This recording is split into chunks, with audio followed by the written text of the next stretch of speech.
राधे कृष्णा।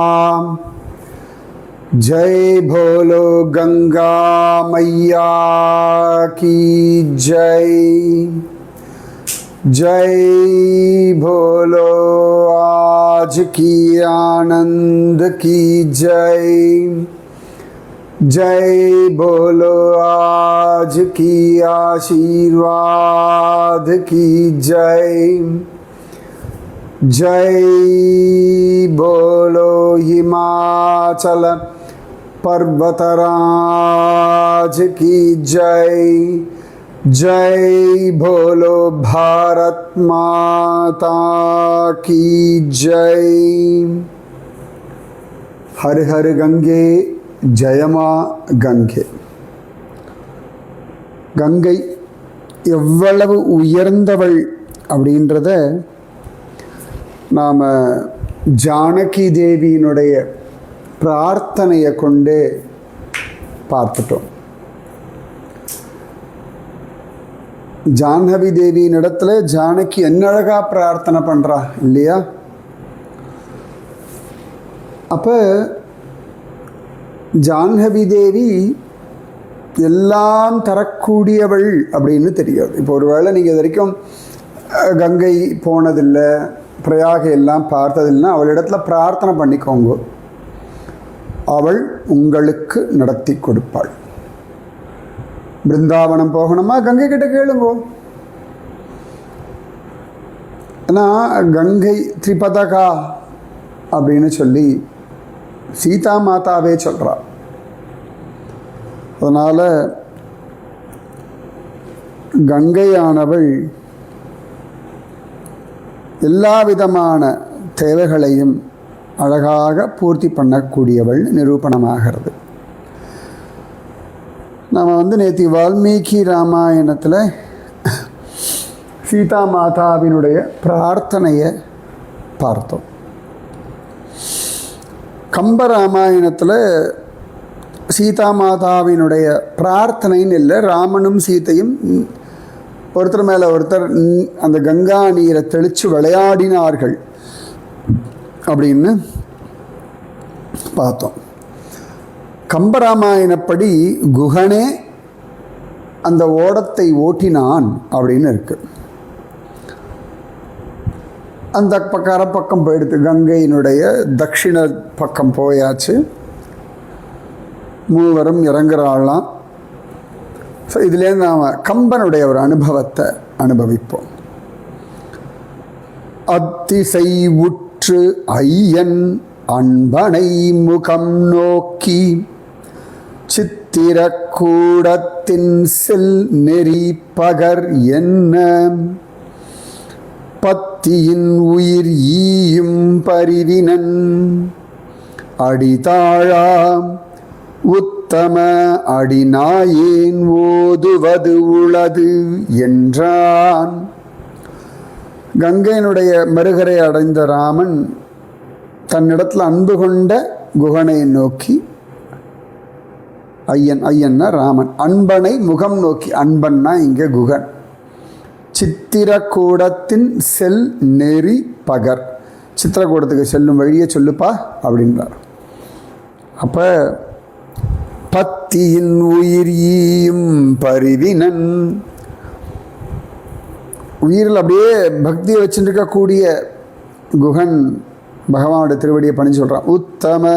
உத்தமா அடிநாயேன் ஓதுவது உளது என்றான். உங்ககிட்ட நான் ஒன்று சொல்கிறதுக்கு இருக்கு சொல்லிட்டு சொல்கிறான். ராமன் கண்ணால் முகத்தை என்ன அப்படின்னு வேணும். நெறி இடு நெறி வல்லேன் நேடினேன் வழுவாமல் நரியன கனி காயும் நரவு இவை தரவல்லேன் உறைவிடம் அமைவிப்பேன் ஒரு நொடி வரை உம்மை பிரிகிலேன் உடன் ஏகப் பெருகுவென் எனின் நாயேன் அப்படின்னா. உங்களோட வரத்துக்கான ஒரு பாக்கியம் எனக்கு கிடச்சிதுன்னா நேர் வழியையும் காட்டிடுவேன். அதில் குறுக்கிடுற பல கிளை வழிகளையும் அறியும் வல்லமை உடையவன் நான், தக்கபடி வழி காட்டுவேன். நான் இந்த காட்டுப்பாதையில் சிலதான் நேராக போகும், சில இடங்களில் ஒரு டைவர்ஷன் வரும். நாம் சில இடத்துல நாம் போக வேண்டிய வழிக்கு அந்த டைவர்ஷனில் போக வேண்டியிருக்கும். நேராக போனால் இன்னும் தள்ளி எங்கேயோ போகும். எங்களுடைய ஒரு அனுபவத்தை சொல்கிறேன். நாங்கள் போன வருஷத்துக்கு முந்தின வருஷமாக நம்ம 2 வருஷத்துக்கு முன்னாடி எப்பயோ அத்ரி மகரிஷி அனசுயா தேவி தவம் பண்ண இடத்துக்கு போனோம். ருத்ரப்பிரயாகையிலிருந்து சோப்டா, துங்கநாத் தாண்டி மண்டல் அப்படின்னு ஒரு இடம், அங்கே தங்கிண்டு அங்கிருந்து நாங்கள் போனோம். அப்போ இந்த அனசுயா கிராமம் வரைக்கும் போய்டும். அப்புறம் அங்கிருந்து ஒரு 1 கிலோமீட்டர் தள்ளி போகணும் அத்ரி மகரிஷி தவம் பண்ண குகையை பார்ப்பதற்கு. ஸோ எங்களோட அந்த மண்டல்லையே இருக்கக்கூடிய அந்த ஊருக்காரர் ஒரு கடுவாளி, ஒரு வயசானவர். அங்கே இருக்கவள்ள நீங்கள் வயசானவன்னு சொல்லவே முடியாது, ரொம்ப ஹெல் அண்ட் ஹெல்த்தியாக இருப்பார். அப்படி போயிட்டு இருந்தோம். சில இடங்களில் நாங்கள் கொஞ்சம் முன்னாடி போனால் அவர் யார் பின்னாடி ஸ்லோவாக வந்தார்களோ அவர்களோடு அவர் வந்தார். அப்புறம் ஒரு இடத்துல பார்த்தா 2 வழியாக பிரிஞ்சுது. ஸோ நாங்கள் நினச்ச ஒரு நேராக போக வேண்டியிருக்கலாம் அப்படின்னு நினச்சிட்டு கொஞ்சம் முன்னாடி போனோம். அதுக்குள்ளே அவருக்கு அந்த டவுட் இருந்தது, நாங்கள் யாராவது வழி தப்பி போயிடும். உடனே பின்னாடியே கடகடன்னு கொஞ்சம் முன்னாடி வந்துட்டு ஐசா நகி ஐசா சலோ அப்படின்னு அந்த டீவியேஷன் எங்கே இருக்கோ இந்த டீவியேஷனில் போகணும் அப்படின்னா. அப்புறம் அவர் சொன்ன வெளில டீவியேஷனில் உடனே திரும்பி இப்படி போக ஆரம்பிச்சிட்டோம். அப்போ நான் கேட்டேன், அந்த ரூட் எங்கே போகிறது? அப்போ அவர் சொன்னார், இப்படியே போனால் அது ருத்ரநாத் போகும் அப்படின்னாரு. ருத்ரநாத் இன்னும் ஒரு 12 கிலோமீட்டர் தள்ளி அந்த பக்கம் இருக்குது. நாங்கள் போக வேண்டியது இன்னொரு 500 மீட்டரில் இருக்குது. ஓ அப்படியா அப்படின்னு கேட்டோம். அதுக்கப்புறம் அந்த சமயத்தில் எங்களுக்கு அத்திரி குகை போக முடியலன்னா அந்த கங்கை ரொம்ப வேகமாக ஓடின்னு இருந்தா. அதனால் அதுக்கப்புறமா இப்போ போன வருஷம் நான் ருத்ரநாத் போயிருந்தேன் ட்ரெக்கிங். அப்போ இந்த ஹிமாலயாஸில் எனக்கு ஒரு நல்ல ஒரு ஆத்மசமஸ்தகா மாதிரி வச்சுக்கோங்களேன், கபில்னு ஒருத்தன், ரொம்ப ஸ்ரத்தையோட ஒரு சின்ன பையன். ராமனுக்கு குகன் போல எனக்கு அவனை வச்சுக்கோங்களேன், ரொம்ப சின்சியர் ஃபெலோ. அப்போ அவங்கக்கிட்ட நான் போகும்போது குருஜி போகும்போது நம்ம இந்த ரூட்டில் போயிடுவோம், வரும்பொழுது நம்ம பார்க்கலாம், நம்ம அத்ரி அனசுயா வழியாக வரலாம் அப்படின்னா. எனக்கு அப்போ தான் ஞாபகம் ஓ அன்னைக்கு இந்த ரூட்டில் போனால் ருத்ரநாத் போகலான்னு அவர் சொன்னார் அப்படின்னு அப்புறமா ஞாபகம் வந்தது எனக்கு. ஆனால் திரும்பி நாங்கள் ருத்ரநாத்லேயே வரும்போது அந்த வழியில் வர முடியல, ஏன்னா மழையாக இருக்குது குருஜி, ரொம்ப ஸ்லிப்பரியாக இருக்கும், வேண்டாம் நம்ம இந்த வழியிலேயே போயிடலாம்னா சரிப்பா, ஏன்னா கொஞ்சம் ஸ்டீப்பாக இருக்கும் அப்படின்னா. ரைட். ஸோ காட்டுக்குள்ளே போகும்பொழுது இந்த வழி தப்பி போயிடக்கூடாது. அந்த மாதிரி சில இடங்களில் பார்த்தோம்னா இப்போ கார்த்திக் சுவாமி அங்கெல்லாம் மலை ஏறும்பொழுது, அப்புறம் தேவரியாத்தால், அப்புறம் துங்கநாத், இங்கெல்லாம் சில இடங்களில் பார்த்தா இப்படி இந்த வளைஞ்சி வளைஞ்சி வளைஞ்சி பாதை போகும். சில இடங்களில் இந்த வளைவுக்கும் அந்த வளைவுக்கு நடுவில் அப்படியே ஒரு வழி மாதிரி போகும். அது என்னென்னா அந்த ஊர்லேயே இருக்கக்கூடிய மலைவாசிகள் இருக்கா இல்லையா, கடுவாலிஸ், அவர்கள் கிடக்குன்னு ஏறுவான். நம்மளால் அது ஏற முடியாது. சில சந்தர்ப்பங்களில் அப்படி ஏற முயற்சி பண்ணுவோம், நிறைய பேர் குயிக்காக போயிடலான்னு. கடைசியில் பார்த்தா இப்படி ஆங்கிளில் போய் இந்த வளைவுலேருந்து அந்த வளைவு போகிறதுக்கும் இங்கேருந்து இப்படி ஏற அதே டைம் ஆகும். ஆனால் இது நெட்டு குத்தலாக ஏறுறதுனால ரொம்ப சிரமம் ஜாஸ்தி இருக்கும். இப்படி பொறுமையாக போகும்போது சிரமம் இருக்காது. இதெல்லாம் நமக்கு தெரியாது. அந்த மலையாட்டம் கபில் சொல்லுவான், வேண்டாம் குருஜி அது எனர்ஜி தான் வேஸ்ட்டு, அதெல்லாம் எங்களுக்கு நீங்கள் வாங்க எப்படி அப்படின்னு சொல்லுவான். அதனால் இங்கே குகன் ரொம்ப அழகாக சொல்கிறேன், இந்த நேர் வழி, அந்த குறுக்கிடம் பல கிளை வழி. சில இடத்துல போனால் ஈஸியாக இருக்கும், சில இடத்துல போனால் அந்த குறுக்கு வழியில் போனோம்னா கஷ்டமாக இருக்கும். இப்போ நான் வந்து அஞ்சனேரி போயிருந்தேன் டிசம்பர் மாதம். அப்போ எல்லோரும் நிறைய பேர் மலை ஏறினார். என்னென்ன ஒரு 30-40 பேர் ஏறியிருப்போம், இறங்கியிருப்போம். அவாவா தனியாக வந்தவர்கள் அது என்ன பார்த்தார்களோ அப்படியே போனார்கள். ஆஞ்சநேயர் கோவிலை பார்த்தார்கள், இறங்கினார்கள். அப்புறம் நாங்கள் வந்து எங்கள் கூட ஒரு கைடு வந்தார், ஆச்சாரியான்னு பேர் அவருக்கு, சின்ன பையன் தான். அவர் எங்களை வந்து சில இடத்துல இப்படி குறுக்கில் இப்படி போகலாம் வாங்கன்னார். நான் கூட கேட்டேன், எங்கே போவோம் வாங்க நீங்கள் அப்படி ஆயுஷம் போயிட்டு அங்கே ஒரு அஞ்சனா தேவி தவம் பண்ண குகைன்னு ஒன்று காட்டினார். அதுக்கப்புறம் இன்னொரு இடத்துல ஒரு டீவியேஷன், அந்த டீவியேஷனில் உள்ளே போனால் அந்த இடத்துல ஒரு குகை. அதெல்லாம் மற்றவர்களுக்கு தெரியவே இல்லை. இவர் தான் எங்களை அழிச்சுட்டு போய் அந்த இடத்தெல்லாம் காட்டிட்டு அங்கே ஒரு சாது பாபா அவரோட மாடுகள் இதெல்லாம் காட்டி கூட்டிகிட்டு வந்தார். ஸோ அந்த ஊருக்கார அவள் தெரிஞ்சவாள் அழிச்சுட்டு போனால் நமக்கு சுலபம். அதுதான் குகன் சொல்கிறான். குகன் வந்து எனக்கெல்லாம் தெரியும், திமிரில் பேசலை. இடுநெறி வல்லேன் நேடினேன் வழுவாமல், நல்ல வழியெல்லாம் பார்த்து உங்களை பத்திரமா அழிச்சுட்டு போவேன். ஒரு பழுது இல்லாதபடி காட்டுக்குள்ளே இருக்கக்கூடிய நல்ல பழங்கள்லாம், காய் கனி இதெல்லாம் எடுத்து தருவேன். நரியன கனி காயும் நரவு இவை தர வல்லேன். நல்ல காட்டுத்தேன், மலத்தேன்லாம் எடுத்து தருவேன், கொம்பு தேன்லாம் எடுத்து தருவேன். தங்கறதுக்கு அழகாக உறைவிடம் அமைவிப்பேன். எந்த இடத்துல தங்கினா காட்டு மிருகங்கள் தொந்தரவு இல்லாமல் இருக்குமோ அந்த இடத்துல உறைவிடம் அமைப்பேன். பக்கத்தில் தண்ணி இருக்கணும், எல்லாம் சௌகரியமாக இருக்கணும், சீதா மாதாவுக்கு பிரச்சனை இல்லாமல் இருக்கணும் அப்படின்னு சொல்லிட்டு, ஒரு நொடி வரை உம்மை பிரிகிலேன், ஒரு நிமிஷம் கூட உங்களை பிரிய மாட்டேன். உடன் ஏக பெருகுவேன் எனின் நாயேன். எனக்கு அந்த பாக்கியம் கிடைக்குமாராமா சொல்லி கண்டினியூ பண்ணுறார். தீயன வகையாவும் திசை சலனூரி தூயன உரை காணம் துருவினன் வர வல்லேன். மேயின பொருள் நாடி தருகுவன் வினை முற்றும் ஏயின செயவல்லேன் இருளினும் நெறி செல்வேன். அதாவது இந்த காட்டில் இருக்கக்கூடிய மாமிச பட்சினியான மிருகங்கள் இருக்கக்கூடிய புலி, சிறுத்தை, காட்டு நாய், சென்னாய், ஓநாய், சிங்கம், கரடி, அதுக்கெல்லாம் அந்த மிருகங்களை விரட்ட தெரிஞ்ச ஒரு டெக்னிக் வேணும். இப்போ நான்லாம் ருத்ரநாத் போயிருந்தபோது ஒரு கூடாரத்தை தங்கியிருந்தோம். திடீர்னு ராத்திரி ஏதோ சத்தம், நாங்கள் எழுந்து வெள்ளெல்லாம் வரலன்னா ஒரே இருட்டு, மொபைல் டார்ச் அடிச்சுக்கலாம், அவ்வளோதான். அப்போ அடுத்த நாள் காலையில் தான் என்னோட அந்த கப்பில் சொன்னான், நைட்டு கரடி வந்தது குருஜி, 2 தடவை வந்தது அப்படின்னோம். இப்போ அவர்கள் இருந்ததுனால எங்களுக்கெல்லாம் பாதிப்பு இல்லை. அது மாதிரி குகன் சொல்கிறார், தீயன வகையாவும் திசை சலனூரி தூயன உரை காணம் துருவினன் வரவல்லேன். அந்த மாதிரி கடோரமான மிருகங்கள் பக்கத்தில் வராமல் அதை விரட்டி விட்டுருவேன்.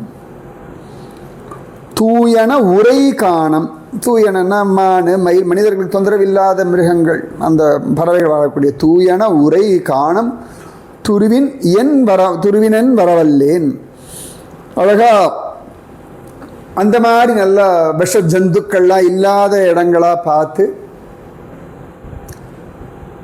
அதெல்லாம் உங்களுக்கு காட்டி கொடுப்பேன். மேயின பொருள் நாடி தருகன், உங்களுக்கு என்ன வேணுமோ கொண்டு வந்து கொடுத்துருவேன் கண்டுபிடிச்சுண்டு.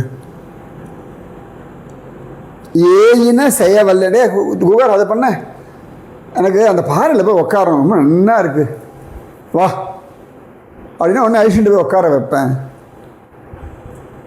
இருளினும் நெறி செல்வேன், இரவிலையும் என்னென்ன இருந்தோ பார்த்து நடந்துப்பேன். என்ன ஒரு பகவான் இடத்துல என்ன ஒரு பிரீத்தி பார்த்துக்கோங்க. அடுத்து சொல்றார், கல்லுவெண்மலை மேலும் கவலையின் முதல் யாவும்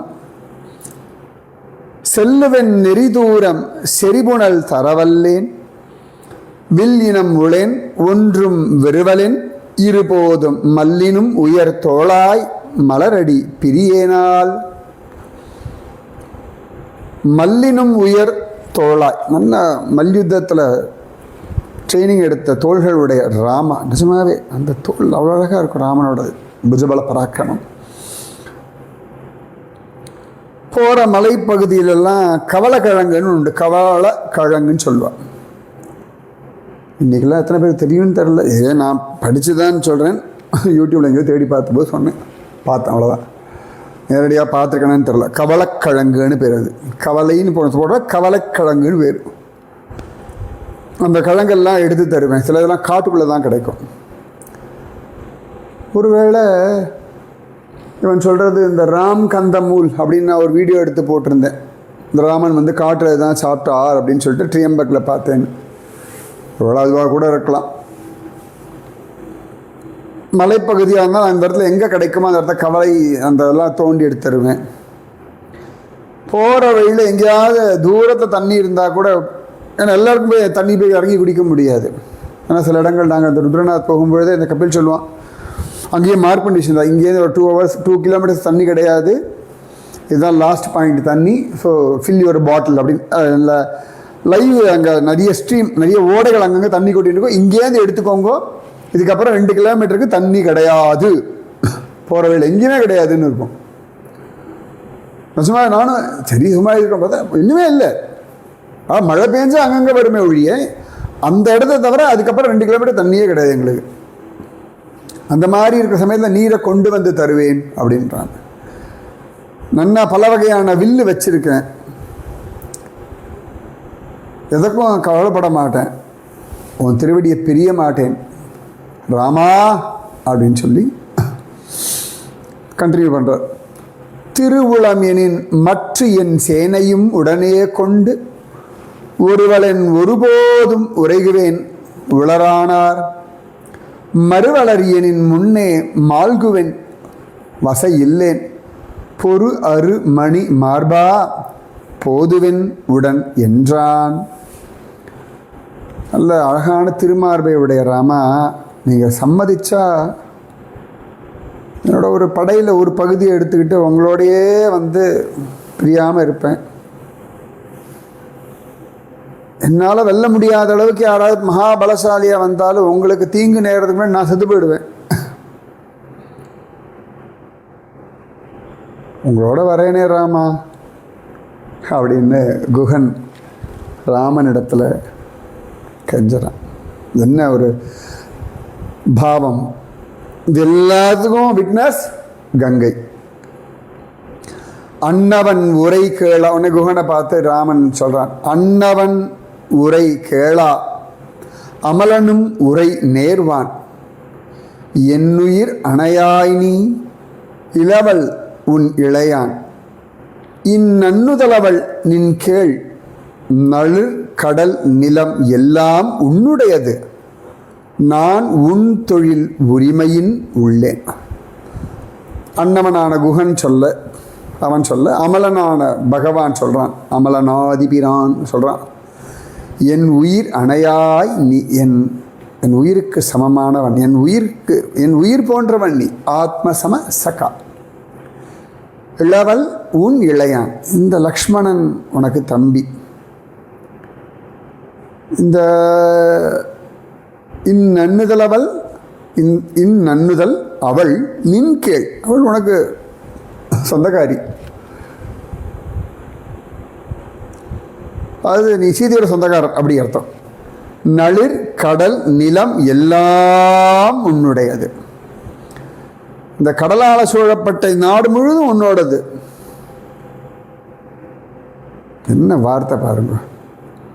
சொல்லிட்டு ராமன் சொல்றான், துன்பு உளது எனின் அன்றோ சுகம் உளது, அது அன்றி பின்பு உளது இடை மண்ணும் பிரிவு உளது என உன்னேல் முன்பு உளன் ஒரு நாள்வேம் முடிவு உளது என உண்ணா அன்பு உள இனி நாம் ஓர் ஐவர்கள் உளர் ஆனோம். துன்பம் உண்டு அப்படின்னா சுகமும் உண்டு. துன்பு உளது எனின் அன்றோ சுகம் உள்ளது. துன்பம் இருந்தாதானே சுகம் உண்டு. அது அன்றி பின்புள்ளது இடைமண்ணும் பிரிவு உள்ளது என உன்னேல். இப்போது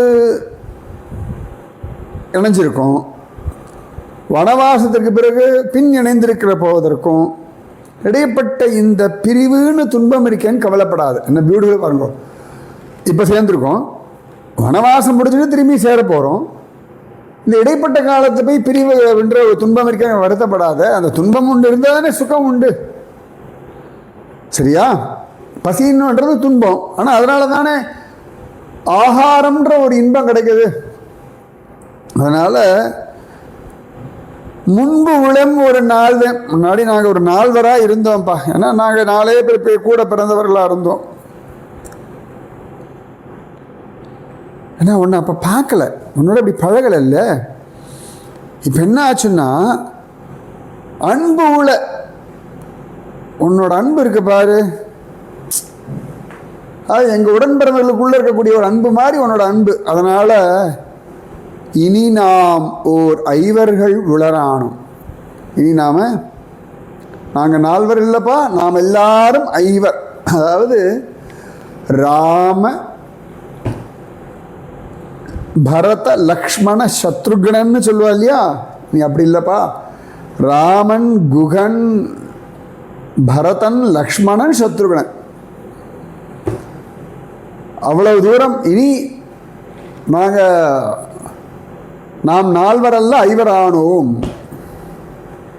இனி நாம் ஓர் ஐவர்கள் உளரானோம். அதாவது 4 பஞ்ச பாண்டவர்கள் ஆகிட்டார். அப்படி வச்சுப்போமா? பாண்டவர்கள்ன்ற வார்த்தை தப்பு. ரகுவம்சத்தை சேர்ந்தவர்கள் 4 பேர் அப்படின்றது இனிமேல் 5 ஆனோம். ராமன் சொல்லிட்டான், இனி நாம் 5. குகன் எப்படி உருகி போயிருப்பார்கள் இல்லையா? சொல்வார், படர் உற உளன் உம்பி கான் உரை பகலெல்லாம். இடர் ஊறு பகையா போய் யான் என உரியாய் நீ சுடர் உரு வடிவேலாய் சொல்முறை கடவேன் யான் வடதிசை வரும் அந்நாள் நின்னுழை வருகின்றேன். சுடர் உருவடிவேலாய் முருகனை சொல்லுவோம் இல்லையா? சுடர் ஒளி வீசக்கூடிய வேலை உடையவனே சுடர் உருவடி வேலாய். இந்த இடத்துல குகனை பார்த்து ராமன் சொல்றதாக கம்பனுடைய வாக்கு. சுடர் உருவடி வேலாய். நான் காற்றில் வாழ காலமெல்லாம் உம்பி படர் உறவுளன் உம்பி காணுரை பகலெல்லாம். நான் காட்டில் வாழ்ற காலமெல்லாம் ஓன் தம்பியான இந்த லக்ஷ்மணன் கூட இருக்க போறானேப்பா. அப்புறம் எனக்கு எங்க கஷ்டம் இருக்க போரு? ஒன்றும் கிடையாது. இடர் விடு பகையா? வாய்ப்பே இல்லையே. உன் தம்பி தான் என் கூட இருக்கானே. நீ என்ன பண்ணு, அழகா உன் ஊருக்கு போ. சரியா? அழகா நான் மக்களை காப்பது போல நீ மக்களை காப்பாற்றணும். புரியுறதா? வடதிசை வரும் அந்நாள் நின்னுழை வருகின்றேன். நான் திரும்பி அயோத்தியாவுக்கு வரும்பொழுது உன் ஊருக்கு வந்துட்டு தானே போனோம். புரியுறதா? சுடரூடு வடிவேலாய் நான் சொல்ல காப்பாற்றுவேன். அங்குள கிளை காவர்க்கு அமைதியின் உளன் உம்பி இங்குள கிளை காவர்க்கு யாருளர் உரை செய்யாய். உன் கிளை எனதன்றோ ஊர்துயர் உரலாமோ என் கிளை இது கா என் ஏவலின் இனிது என்றான். இந்த வரேன் அழகா. உன் தம்பியான பரதன் அயோத்தியில ராஜ்ய பரிபாலனம் பண்ணும்பொழுதுக்கு ஏற்ற தகுதியோடு இருக்கான். புரியுறதா? நீ ஒருவேளை என் கூட வந்துட்டேன்னு வச்சுக்கோயேன், அப்புறம் இங்க இருக்கிறவர்கள்லாம் யாரை காப்பாத்துறது? இங்குள்ள கிளை காவர்க்கு யார் உளார்? சொல்லு, நீயே சொல்லு பார்க்கலாம். உரை செய்யா. உன் சுற்றத்தார்னா என் சுற்றத்தார் அல்லவா? அதனால நீ இல்லைன்னா அவர்கள்லாம் ரொம்ப கஷ்டப்படுவா இல்லையா? அதனால இங்க இருக்கக்கூடிய என் உற்றவர்களை நீ காப்பாத்து, இங்கேயே இரு. ரொம்ப பாருங்க, லக்ஷ்மணன் தம்பி சொல்லியாச்சு, பரதனையும் தம்பி. ராமனுக்கு அடுத்தது யாரு? குகன். குகனுக்கு அப்புறமா தான் பரதன், லக்ஷ்மணன், சத்ருகன். அதான் ராம குக பரத லக்ஷ்மண சத்ருக்ன. அங்குள கிளை காவர்க்கு அமைதியின் உளன் உம்பி இங்குள கிளை காவர்க்கு யாருடர் உரை செய்யாய் உன் கிளை யான் எனது அன்றோ உறுதுயர் உரலாமோ என் கிளை இது கா என் ஏவலின் இனிது என்றான். என்ன வாக்கியம் இல்லையா? இப்படித்தான் குகன் கிட்ட சொல்லிட்டு ராமன்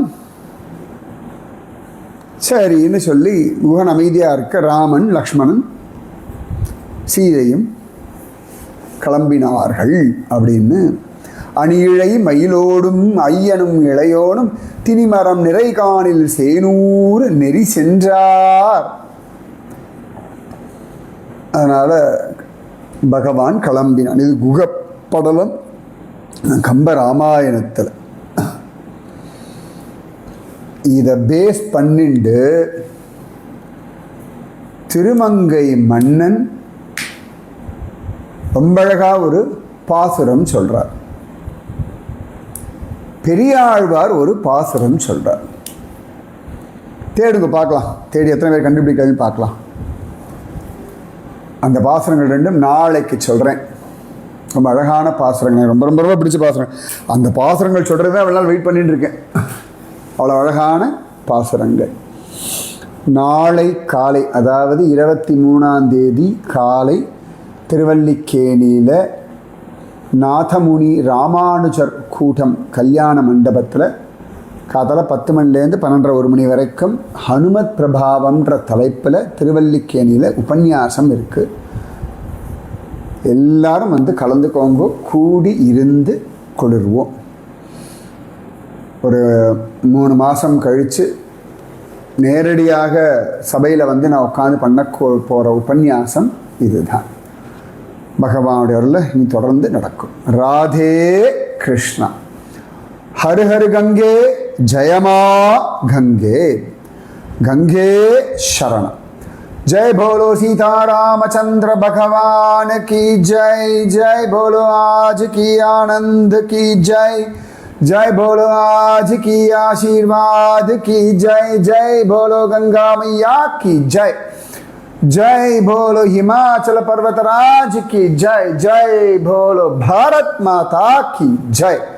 राधे कृष्णा. जय बोलो गुह पेरुमाल की जय. राधे कृष्णा.